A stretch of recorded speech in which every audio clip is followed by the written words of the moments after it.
Good day, sir. For today's topic, I will discuss what is RA or Republic Act 10175. In today's world, we spend a huge part of our day online. Whether we are scrolling through social media, playing games, or doing school research. The internet has become like a digital neighborhood where we all hang out, but just like in real neighborhood, there can be bullies and thieves. To keep us safe, the Philippines created a law called Republic Act number 10175. It's also known as the Cybercrime Prevention Act of 2012. Ano nga ba ang Republic Act 10175?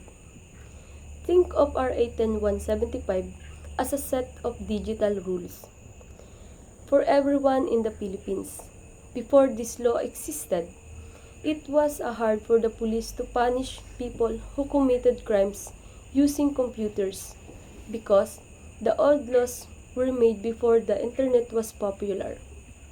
Republic Act 10175 was made to clearly define what is illegal online and to give the government the power to catch and punish cyber criminals. Republic Act 10175 have three main areas. The first is our personal info and gadgets. It is illegal for someone to hack into your accounts, steal your identity or identity theft, or send viruses that break your computer or phone. The second is our safety and morals. The law tries to stop bad things like online child abuse or child pornography and illegal sexual shows online or cyber sex. It aims to make the internet cleaner space for kids and families. The last is our reputation. This is the most famous part of the law called cyber libel. It says that it is a crime to spread lies or mean things about a person online that could ruin their reputation. Bakit nga ba mahalaga ang Republic Act 10175? Republic Act 10175 is important because it reminds us that the internet is not a lawless land. Just because you are hiding behind the screen doesn't mean you can do it whatever you want.